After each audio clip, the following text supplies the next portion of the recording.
वंदे मातरम साथियों, IMP batch 2026 की श्रृंखला में हम आगे बढ़ते हुए आज फिर हमारा पशुपालन का चैप्टर आने वाला है।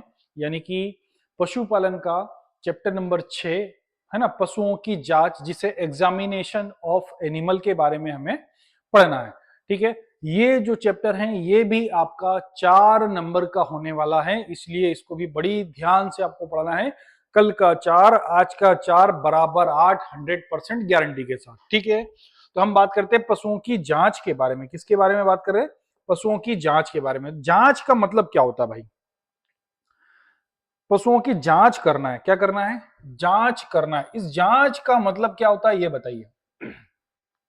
हम कई बार जाते हैं भाई, हमें तबीयत खराब हो जाती है, तो डॉक्टर के पास जाते हैं। डॉक्टर बोलता है कि नहीं, पहले जांच करवा के आओ, है ना, खून की जांच करवा के आओ, पेशाब की जांच करवा के आओ, ब्लड प्रेशर की जांच करवा के आओ, उसके बाद हम देखकर आपको दवाई लिखेंगे। तो वो जांच ये देखते हैं कि भाई हमारे शरीर में क्या कमी, क्या ज्यादा, क्या रिएक्शंस, है ना, क्या ऐसे जो है जिसे बोल सकते हैं कि फंक्शन वगैरह डिस्टर्ब हुए हैं। ठीक है, तो जांच का मतलब, तो हमें क्या करना है? पशुओं की जांच करना है ना। अब ये जांच अलग अलग प्रकार की होती है, बीमारियों से लेकर होती है, खरीदने से लेकर होती है। जैसे कई बार आप आ, ये पशुओं के बाजार यानी कि पशुओं के हाट में गए होंगे, तो बहुत सारे जो पुराने लोग हैं वो पशु या गाय और भैंस को देखकर बता देते कि ये कितना दूध देती है, 1.5 चाल चलती है कि 2 चाल चलती है, अलग अलग है ना। तो पशुओं को देखकर बता देते, तो उन्हें पशुओं का क्या हो गया है भैया?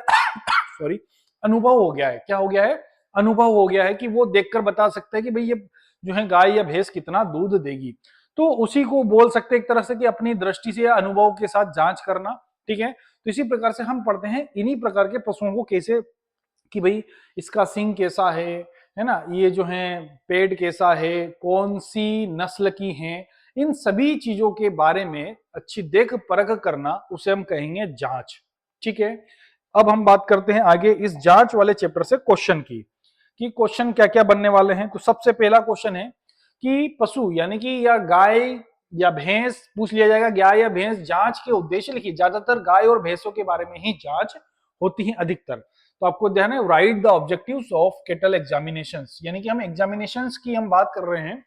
तो पशु गाय और भैंस क्यों एग्जामिनेशन आप करते हैं ना। फोटो में जो गाय दिखाई दे रही है, बड़ी सुंदर बछड़े के साथ गाय है, जो कि बिल्कुल हष्ट पुष्ट और स्वस्थ दिखाई दे रही है। आप लोग ये बता सकते हैं ना कि अच्छी है। इसका जो है भाई चेहरा बड़ा अच्छा दिखाई दे रहा है, पुट्ठे भी अच्छे सुडल दिखाई दे रहे हैं। ठीक है ना, तो भाई इसका पेट भी बड़ा अच्छा दिखाई दे रहा है, गल कंबल भी बड़ा अच्छा दिखाई दे। तो ये सारी चीजें आप देख कर क्या बता सकते हैं भाई कि बहुत बढ़िया गाय, स्वस्थ है, अच्छा दूध दे देती होगी, सब कुछ बढ़िया है। ठीक है ना, पर इस बढ़िया का उद्देश्य क्या? अब हम ये जांच क्यों कर रहे हैं कि गाय अच्छी दिखाई दे रही है? जांच करने के हमारे उद्देश्य क्या है? तो आइए हम जानते हैं कि पशु की कार्य क्षमता का आकलन लगाना। क्या करना भैया? कार्य क्षमता का आकलन लगाना, कितना दूध दे पाएगी है कि नहीं दे पाएगी। अगला, पशु के स्वास्थ्य का आकलन लगाना, बराबर कि ये स्वस्थ है या नहीं है, इसका आकलन लगाने के लिए हमें क्या करना पड़ेगी? जांच करना पड़ेगी। पशुओं के भोजन राशन का आकलन लगाना, कितना खाती होगी, कितना नहीं खाती होगी। ठीक है, सॉरी। कई बार जब पशुओं को बाजार या हाट में बेचने के लिए लाया जाता है, तो आपने देखा होगा कि चकाचक आती है गाय भैंस। ठीक है ना, चकाचक का मतलब एक दिन पहले या उसको बिल्कुल नहला धुला कर तेल लगाकर बढ़िया। कई बार बहुत शाणे किस जो है पशुपालक होते हैं भाई, शाणे होते हैं। शाणे का मतलब कि भाई उसके गाय के जो अयन है, ये अयन जिसे हम बोलते हैं हमारी भाषा में अवाड़ा, है ना, ये अच्छा दिखे, ज्यादा दिखे, ज्यादा बड़ा। क्योंकि हम ये सोचते हैं भाई जब क्या होगा कि अयन जितना बड़ा होगा उतना ज्यादा क्या करती है गाय भैंस, दूध देती है। तो वो क्या करता है, एक दिन पहले दूध नहीं निकालता है, वैसे का वैसा वो हाट या बाजार में लेकर आ जाता है, चकाचक तेल वेल लगा कर लाता है। तो हम ये अयन देखकर करते हैं भाई कि यार अयन बड़े हैं, मतलब दूध भी ज्यादा देती होगी। पर कई बार हम गलत फहमी में हो जाते हैं। ठीक है, तो इसीलिए हमें जांच करना है। क्या करना है? जांच करना है। अगला, पशु की उम्र ज्ञात करना। भाई कितने वर्ष का पशु हो गया? उम्र ज्ञात करने के लिए हम 2 विधि, यानी सींग देखकर भी उम्र का ज्ञात किया जाता है और मुंह के दांत भी देखकर पशुओं के उम्र का पता लगाया जाता है। पशु की जाति और नस्ल की जानकारी।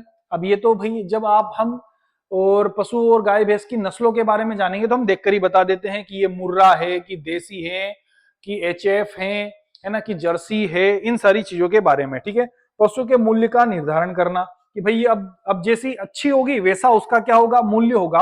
तो इन सभी चीजों को ध्यान में रखने के लिए हम क्या करते हैं, पशुओं की जांच की जाती है ताकि हमारा सारा उद्देश्य क्या हो जाए, पूरा हो जाए भाई, है ना। कई बार अब इसमें स्वस्थ पशु के साथ साथ में जांच के उद्देश्य वगैरह कई बार 8 भी पूछ लिए जाते हैं, क्योंकि 4 नंबर का है तो आजकल 8 जो है पॉइंट भी आपसे पूछ लिए जाते हैं। ठीक है, क्लियर है। अगर आपको भाई क्लियर हो रहा है, क्वेश्चन समझ में आ रहे हैं, तो आप लाइक करिए, लाइक से हमारा हौसला बढ़ेगा, हम अच्छी चीजें बोर्ड की आपके लिए मेहनत करेंगे और निकाल कर लेकर आएंगे। और चैनल पर नए हैं तो चैनल को सब्सक्राइब भी जरूर करिएगा। ठीक है, चलो आगे बढ़ते हैं। ये तो करना ना भूलो बार बार, है ना, करते ही रहो भाई। पशु जांच करता या चयन करता अथवा निर्णायक के महत्वपूर्ण, तीनों एक ही होता है, क्या क्या, जांच करता, चयन करता और निर्णायक। ठीक है, तो भाई इसे हम बोलते हैं कि यानी कि जांच करने वाला, मतलब में समझ में आ गई ना। मुझे बुलाया भाई, कई बार क्या होता है, हमारी प्रैक्टिकल एग्जाम होती है तो क्या आता है, एग्जामिनर आता है कि नहीं आता है बाहर से, क्यों आता है, क्योंकि आपके प्रैक्टिकल अंक देखेगा, आपसे मौखिक प्रश्न पूछेगा, है ना, कि भाई आपने क्या क्या चित्र बनाए, कौन कौन से प्रैक्टिकल किए, हो सकता है तो आपको फिजिकल प्रैक्टिकल भी आपसे वहां करवाए, मतलब बहुत सारी चीजें करवाते। तो वो जो देखने वाला आता है, करने वाला आता है, उसे हम बोलते हैं एग्जामिनर। क्या बोलते हैं, एग्जामिनर, यानी कि वो सभी चीजों को देखने। तो ऐसे ही हम जब पशुओं की जांच करते हैं तो जो जांच करने वाला व्यक्ति होता है उसे एग्जामिनर या निर्णायक कहा जाता है, या चयनकर्ता कहा जाता है, या जांचकर्ता कहा जाता है। ठीक है, तो अब इसमें आंसर जब शुरू करो ना तो भी आपको यहाँ एक लाइन डालना है भाई, क्या लिखना है, पशु जांचकर्ता के गुण निम्नलिखित हैं। समझ में आ गई ना। चलो आगे बढ़ते हैं। पशु की आंतरिक एवं बाहरी रचना का पूर्ण ज्ञान होना चाहिए। भाई मुझे पता भी तो होना चाहिए कि बाहर से और अंदर से पशुओं की जैसी संरचनाएं होती हैं उसके बारे में मुझे क्या होना चाहिए, ज्ञान होना चाहिए, आंतरिक और बाहरी संरचनाओं के बारे में। दूसरा, वांछनीय एवं अवांछनीय गुणों की पहचान योग्य होना चाहिए कि अच्छे दूध देने वाली गाय के लक्षण, अच्छी दूध देने वाली गाय के लक्षण क्या हैं, कम दूध देने वाली गाय के लक्षण क्या है, इसके बारे में मुझे पता होना चाहिए, तो मैं अच्छे से जांच कर पाऊंगा। कार्य के प्रति रुचि होना चाहिए, मतलब मुझे भाई पता चला कि पकड़ के ही ले गए, हाँ हाँ हाँ ये बढ़िया है, हाँ हाँ हाँ ये ले लो ये बढ़िया है, तो वो काम नहीं चलेगा भाई। आपको उसको देखना पड़ेगा, उस पर हाथ घुमाना पड़ेगा, ठीक है ना भाई, उसको जो है अयन पर, पूंछ पर हाथ लगाना पड़ेगा, भाई टांग तो नहीं मार रही है, समझ में आ गई ना, सिर पर हाथ फेरना पड़ेगा कि माथा तो नहीं हिला रही है। तो ये सारी चीजें में आपको क्या होना चाहिए, रुचि होना चाहिए। निर्णायक को अनुभवी होना चाहिए, भाई हमें कई सालों का अनुभव होगा तभी, अनुभव तो आपको काम करते करते भी मिल जाता है, ठीक है ना, तो अनुभवी होना चाहिए। निर्णय लेने में दृढ़ता होनी चाहिए, हाँ, क्योंकि आप अगर निर्णय लेने में दृढ़ता का मतलब कि हाँ भाई ये डंके की चोट पर ऐसा ही है ना, नहीं तो भाई ये दूध देखकर बताया, अयन देखकर बता देंगे कि ये 2.5 लीटर 2.5 किलो दूध देगी या 3 लीटर दूध देगी 100%, तो उसका क्या होना चाहिए, दृढ़ता होना चाहिए कि हाँ वही होगा। तो याद रखें कि जांचकर्ता के पास ये सारी गुण होंगे तो ही वो क्या कर पाएगा, जांच कर पाएगा, अन्यथा नहीं कर पाएगा। ठीक है, तो आपसे परीक्षा में यही क्वेश्चन पूछेगा। अगला, ऋतुमयी गाय एवं भैंस के लक्षण लिखिए। ऋतुमयी है ना, यानी कि जो हीट पर आती है, गाय और भैंस जो हीट पर आती हैं उसके क्या लक्षण हैं। हीट पर आने का मतलब, ठीक है, ऋतुमय होती हैं, है ना, तो यानी कि बेचैन होना, खड़ा होना, जब ऋतुमय यानी कि वो क्या भैया ऋतुमय होती हैं, ठीक है, ऋतु चक्र में आती हैं, तो वो क्या भैया तलाशती है कि वो प्रेगनेंसी होने के लिए सांड को तलाशती है या पाड़े को तलाशती है, ठीक है, तो हम उसे बोलते हैं हीट पर आती हैं। तो क्या होती है, बेचैन होने लगेगी, है ना, खड़ा होकर रम्माना लगेगी, देखा होगा आपने बहुत ज्यादा भैंसों को। दूसरी, गाय और भैंसों पर चढ़ना, इसका क्या होता है, लक्षण होते हैं, जोर जोर से रंबाती हैं भाई, बोल चिल्लाती हैं, है ना, जमीन कुरेदना पैरों से, है ना भाई, खूटे के रम्माने का मतलब खूटे के आसपास क्या करती है, चक्कर ही चक्कर लगाती हैं। तो ये सारे लक्षण होते हैं कौन सी गाय के, ऋतुमयी गाय के, समझ रहे हो ना, ऋतुमयी गाय का लक्षण, यानी कि उसको क्या, किसके पास ले जाना पड़ेगा भैया, नर पशु के पास ले जाना पड़ेगा।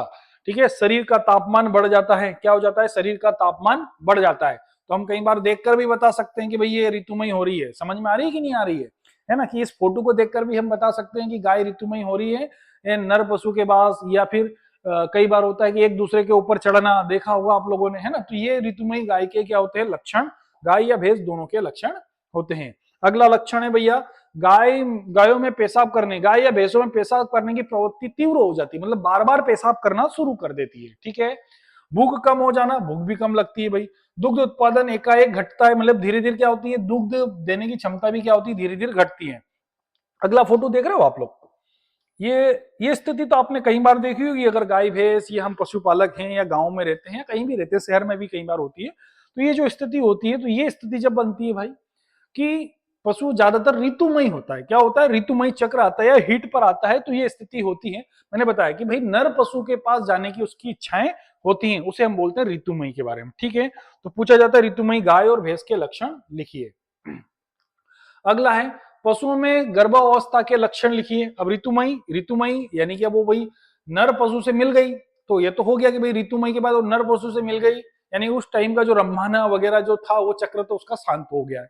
पर अब क्या होगा कि भाई वो प्रेग्नेंट हो जाएगी। क्या हो जाएगा, गाय या भैंस प्रेग्नेंट हो जाएगी, तो मतलब वो गर्भ अवस्था में आ जाएगी। कहाँ आ जाएगी, गर्भ अवस्था में आ जाएगी। तो अब गर्भ अवस्था आ रही है या नहीं आ रही है, गर्भ ठहर रहा है या नहीं ठहर रहा है, इन सभी चीजों की जांच करने के लिए क्या करना पड़ेगा, लक्षण देखिए। निर्धारित अंतराल के पश्चात आने वाला ऋतुकाल का बंद हो जाना, यानी कि जो बार बार क्या होता है, हीट पीरियड आता है उसका, ठीक है ना, बार बार जो हीट पीरियड आता है वो आना क्या हो जाएगा, बंद हो जाएगा। दूसरा, संबंधित पशु का सुस्त पड़ जाना, यानी कि क्या भाई, जब ऋतु चक्र चले जाता है तो बिल्कुल जो है सुस्त हो जाती हैं, फिर बार बार इतनी ज्यादा वो फड़ इधर उधर भागना दौड़ाना नहीं करती है। शरीर पर वसा का जमाव तथा मोटापन शुरू हो जाएगा। जब प्रेग्नेंट होती है तो गाय और भैंस में थोड़ा सा क्या हो जाता है, स्वेजन टाइप का जो है आना शुरू हो जाता है। स्तन के आकार में वृद्धि होने लगेगी, है ना, सख्त थन हो जाएंगे, थन यानी कि टाइट होने लगेंगे। अगला, पशु के रेक्टम से हाथ डालकर गर्भाशय में स्कंद का अनुभव होता है, ठीक है ना, धड़कन यानी स्कंद, यानी कि हम क्या करते हैं भाई, जब इसको जांच करना है कि भाई गर्भ ठहर गया है तो वहां पर स्कंद का क्या होता है, अनुभव होता है, तो उससे भी हम पता लगा लेते हैं कि गर्भ अवस्था आ गई है गाय या भैंस की। ठीक है, तो पशुओं में गर्भ अवस्था के लक्षण ये सब होते हैं कि वो गर्भ अवस्था में आने के लक्षण। ठीक है, चलो अगला क्वेश्चन है, पशु जांच के मुख्य तरीके और स्कोर कार्ड की व्याख्या लिखिए।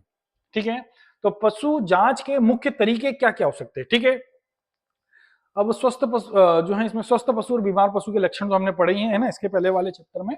ठीक है, अब पशु जांच के मुख्य, अब जांच करोगे तो उसके क्या मुख्य तरीके हैं, क्या विधियां हैं, विधियां या स्कोर कार्ड की व्याख्या कीजिए, विधियों के बारे में पूछा जाता है। अब स्कोर कार्ड क्या होता है, आप सभी लोगों ने पढ़ा होगा, डिटेल बुक में भी पढ़ी होगी।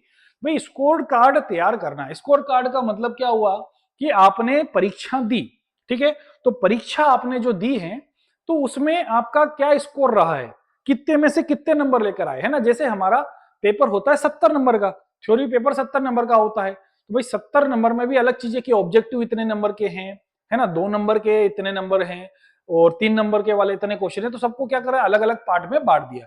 पर अब उन टोटल का एग्जामिनेशन किया कि भाई कितने नंबर आपके आए, 70 में से 55 या 60 नंबर आए।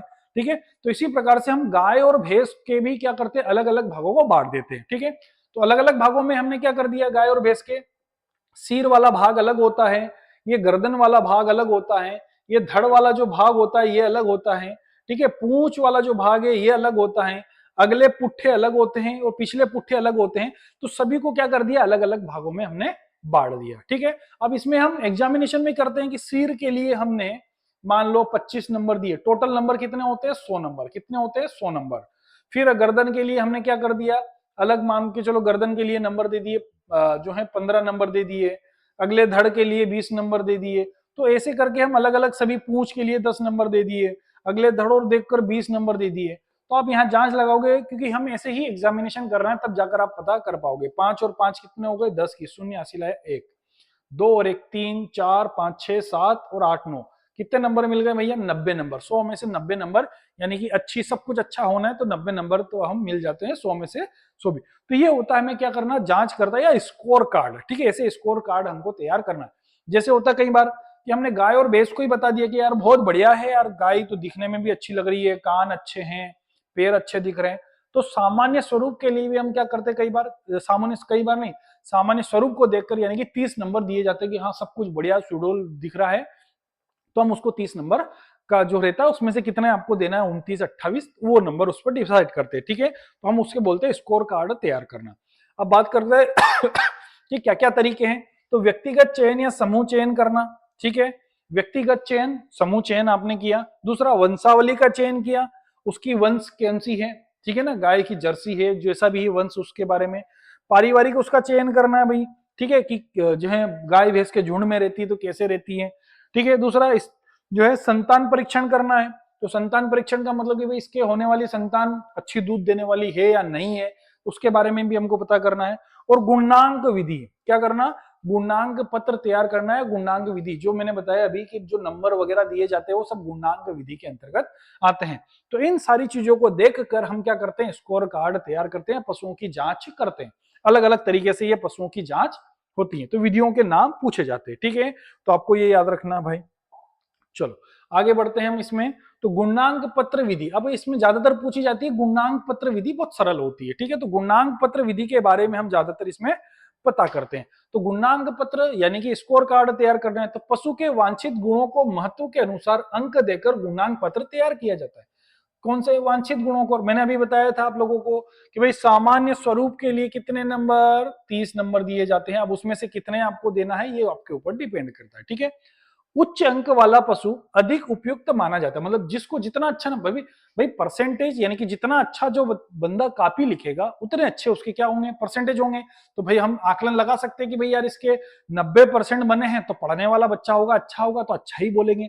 तो क्या करेंगे भाई, पशु अच्छा अंक वाला उच्च अच्छा माना जाता है। कुल अंक कितने होंगे स्कोर कार्ड में, मैंने अभी बताया था 100 अंक होते हैं भाई। सिद्धांत क्या काम करना है, तो पशु की कार्य और उत्पादन क्षमता उसकी शारीरिक बनावट व रचना पर निर्भर करती है। कौन सी, शारीरिक बनावट और रचना पर डिपेंड करती है, क्योंकि जितना अच्छा पशु दिखेगा, क्या भैया बिल्कुल है ना, जितना अच्छा पशु दिखेगा, सुडौल पशु दिखेगा, कान खड़े दिखेंगे, तो वो क्या होगा, उतना ही अच्छी क्षमता का होगा। ठीक है, उसकी दूध देने की क्षमता भी उतनी ही अच्छी होगी। दुग्ध उत्पादन के लिए केवल थन का मूल्यांकन नहीं, कई बार मैंने अभी बताया था कि सिर्फ थन का मूल्यांकन करके हम ये पता नहीं लगा सकते कि ये अच्छा दूध देने वाला है या नहीं है, बल्कि शारीरिक बनावट भी उसकी देखना पड़ेगी, उदर का विकास भी आपको देखना पड़ेगा, अंगों का विकास भी आपको देखना पड़ेगा, तभी जाकर हम पता लगा पाएंगे कि ये बहुत अच्छा दूध देता है। मैंने अभी बताया भाई कि नहीं तो कोई एक दिन पहले दूध नहीं निकालेगा तो उसका जो वाड़ा होता है वो क्या होता है भाई, कई बार बहुत अच्छा जो है दिखाई देता है ना। तो इसलिए वो बहुत ज्यादा बड़ा दिखाई दे रहा है, इसका मतलब ये आंकलन नहीं लगाना है आपको। यहाँ पूछा गया कि थन का मूल्यांकन नहीं करना है सिर्फ कि आप उसको देखकर ही बता दो कि यार बहुत दूध देती होगी नहीं भाई। ठीक है, तो ये हम देखकर, ये इंपोर्टेंट क्वेश्चन है, 5 ही क्वेश्चन आप लोगों के इंपोर्टेंट दिए हैं भाई। इन इंपोर्टेंट क्वेश्चन को आपको अच्छे से पढ़ना है, जानना है, और ऐसे ही इंपोर्टेंट क्वेश्चन के लिए चैनल को सब्सक्राइब करना है, लाइक भी करना है और फॉलो भी करना है। ठीक है, और इसी श्रृंखला को हम क्या करेंगे, परीक्षा तक आगे बढ़ाते रहेंगे। ठीक है सॉरी। तो इसी के आज के वीडियो को अच्छे से देखने के लिए आप लोगों को बहुत बहुत धन्यवाद। Thank you very much. वंदे मातरम, जय हिंद, जय भारत।